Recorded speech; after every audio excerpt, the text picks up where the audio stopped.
பெண்களின் ஆரோக்கியம் மற்றும் எண்டோமெட்ரியோசிஸ் மற்றும் மாதவிடாய் குறித்த விழிப்புணர்வை பெண்களுக்கும் பொதுமக்களுக்கும் ஏற்படுத்தும் வகையில் கோவை ஆர்எஸ்புரம் பகுதியில் விழிப்புணர்வு வாக்கத்தான் போட்டி நடைபெற்றது. பெண்களின் ஆரோக்கியம் மற்றும் எண்டோமெட்ரியோசிஸ் குறித்த விழிப்புணர்வை பொதுமக்களிடம் ஏற்படுத்தும் வகையிலான வாக்கத்தான் போட்டியினை கோவை ஆர்எஸ்புரம் பகுதியில் உள்ள ராவ் மருத்துவமனை இன்று நடத்தியது. கோவை கிளை இந்திய மருத்துவ சங்கம், the magic of Rotary, Rotary club of Coimbatore Akruthi மற்றும் blossom, Rotary club of Coimbatore industrial city ஆகியவுடன் இணைந்து இந்த வாக்கத்தான் நிகழ்ச்சி நடைபெற்றது. இதனை கோவை மாநகராட்சியின் மேயர் ரங்கநாயகி கொடியசைத்து துவக்கி வைத்தார். முன்னதாக இந்த விழிப்புணர்வு வாக்கத்தான் குறித்து ராவ் மருத்துவமனையின் தலைவர் டாக்டர் ராகவேந்திரா ராவ் மற்றும் மருத்துவ இயக்குநர் டாக்டர் ஆஷா ராவ் ஆகியோர் கூறுகையில், எண்டோமெட்ரியோசிஸ் விழிப்புணர்வு மாதத்தை முன்னிட்டு நகரில் உள்ள பெண்கள் மற்றும் குழந்தைகளுக்கு சுகாதார விழிப்புணர்வை ஏற்படுத்தும் வகையில் 2வது பதிப்பாக நடத்தியது.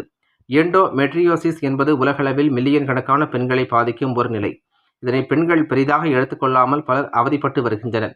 எனவே இது குறித்த விழிப்புணர்வை ஏற்படுத்த முடிவு செய்து அதனை செய்து வருகிறோம் என்றார். எண்டோமெட்ரியோசிஸ் மற்றும் மாதவிடாய் கோளாறுகளை கண்டறியும் சிகிச்சை முறை மருத்துவமனையின் 2ஆம் ஆண்டு நிறைவையும் குறிக்கிறது என்றார். கடந்த 2 ஆண்டுகளில் டாக்டர் தாமோதர் ராவின் நிபுணத்துவத்தின் கீழ் 100க்கும் மேற்பட்ட அறுவை சிகிச்சைகளை வெற்றிகரமாக செய்து அதிக அளவில் விழிப்புணர்வை ஏற்படுத்தி எண்ணற்ற பெண்களின் வாழ்வில் நேர்மறையான தாக்கத்தை ஏற்படுத்தி உள்ளதாக கூறினார். மேலும் இன்று நடைபெற்ற வாக்கத்தான் நிகழ்வில் மருத்துவ வல்லுநர்கள் மற்றும் அனைத்து தரப்பு பொதுமக்கள் உட்பட 750க்கும் மேற்பட்ட பெண்கள் கலந்து கொண்டு பதாகைகளை ஏந்தியவாறு ஊர்வலமாக வந்து விழிப்புணர்வை ஏற்படுத்தியாக தெரிவித்தார். நான் doctor Asha Rao from Rao hospital. இந்த மாரத்தான் மகளிர் ஹெல்த்துக்காக அவேர்னஸ்க்காக நடத்திட்டு இருக்கோம். இது second time we are doing it. Endometriosis சொல்றது ஒரு டிஃபிகல்ட் டிசீஸ். லேடிஸ்க்கு மாதம் பீரியட்ஸ் வரும்போது சிவியர் பெயின் உண்டாகுது. இதனால ஃபர்டிலிட்டி கூட பிரச்சனை வரலாம். ஃபெலோப்பியன் டியூப் பிளாக் ஆகலாம். மாதம் இந்த ஓவரிக்குள்ளே ஒரு சின்ன ப்ளீடிங் ஆகிட்டு ஒரு சிஸ்ட் ஃபார்ம் ஆகுது. இதை சாக்லேட் கலர் ஃப்ளூயிட் வரும். அதான் இதுக்கு சாக்லேட் சிஸ்ட்னு சொல்லி ஒரு காமன் நேம். ஆனால் இந்த சிஸ்ட்னால பக்கத்தில் இருக்கிற குடல், ஃபெலோப்பியன் டியூப், யூரின் பை இதெல்லாமே ஒட்டிக்கிட்டு ஃபியூச்சரில் நிறைய பெயின் வரலாம். பேபி வேணும்னு சொல்லும் போது கஷ்டம் வரும். அதனால சிறு வயசுலேயே ஒரு 16, 17, 18 வயசுலேயே ஒரு பெண் குழந்தை மாசத்தோட வலி இருக்குன்னு சொன்னால் அவங்களுக்கு டாக்டர்கிட்ட கூப்பிட்டு போகணும், ஸ்கேன் எடுக்கணும். சிஸ்ட் இருந்தால் மெடிசன்ஸ் கொடுத்துட்டு அப்போவே அந்த டிசீஸ் நாங்கள் தடுத்துடலாம். இந்த மெடிசன்ஸ் ஒரு 4-5 இயர்ஸ் கூட சாப்பிட வேண்டி வரும். அது சாதாரணமாக நாங்கள் குழந்தைக்கு பரவாயில்ல, நீ வலி வந்தால் பரவாயில்ல, பொறுத்துக்கோ, நீ பொண்ணு தானே அப்படி சொல்கிறோம். அது தப்பு. அதனால் இது விஷயம் ஒரு அவேர்னஸ் உண்டாக்குறதுக்காக இந்த வாக்கத்தான் வச்சுருக்கோம். ஃப்யூச்சர்லேயும் நிறைய வலி வந்தால் கர்ப்பப்பை எடுக்கணும்னு தேவையில்லை. உங்களுக்கு மெடிசன்ஸ் கொடுத்துட்டு இல்லை மெரினான்னு சொல்கிற லூப் போட்டு உங்களுக்கு இந்த டிசீஸ் தடுத்திடலாம். இன்னொரு பிரச்சனை செர்வைக்கல் கேன்சர். இந்த செர்வைக்கல் கேன்சர் சொல்கிறது ஒரு வைரஸ்னால உண்டாயிட்டு இருக்கு.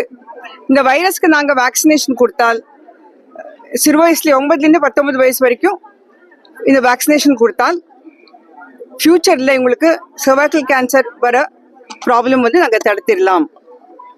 தேங்க்யூ. கலந்த சீசன்ல ஒரு 390 வந்தாங்க. இந்த வாட்டி 450 இருக்கு. உலக பெண்களுக்கு ஆமா ஆமா பெண்களுக்கு நீங்க என்ன அவேர்னஸ் கொடுக்கணும்? இப்போ பெண்கள் எப்பவுமே ஃபேமிலி பார்த்துக்குவாங்க, குழந்தைங்க பார்த்துக்குவாங்க, வீடு ஜாப் எல்லாம் பார்த்துக்குவாங்க. அவங்க ஹெல்த் பார்த்துக்க மாட்டாங்க. அதனால அவங்க ஹெல்த் கட்டாயமா அவங்க கவனிக்கணும். Lady is the centre of the family. அதனால அவங்க ஹெல்த் கவனிக்கிறது ரொம்ப முக்கியம்.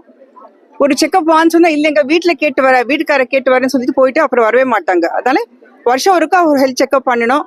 மாதவிலக்கு டைம்ல வலி இருந்தால் கட்டாயமா ஒரு ஸ்கேன் எடுத்து பார்க்கணும், மார்பு டெஸ்ட் பார்க்கணும். இந்த கருப்பை வாய் புற்றுநோய்க்காக சிறு வயசு பெண்கள் 9 to 20 அவங்க வேக்சினேஷன் பண்ணிக்கணும். அதுக்கு மேலே கட்டாயமா செர்வைக்கல் பேப் ஸ்மியர் பண்ணிக்கணும். அது ஸ்கிரீனிங் ப்ரோக்ராம். அது பண்ணால் யாருக்கு இந்த டிசீஸ் இருக்குன்னு சொல்லிட்டு ஏர்லி ஸ்டேஜில் கண்டுபிடிச்சிட்டு நாங்கள் க்யூர் பண்ணலாம்.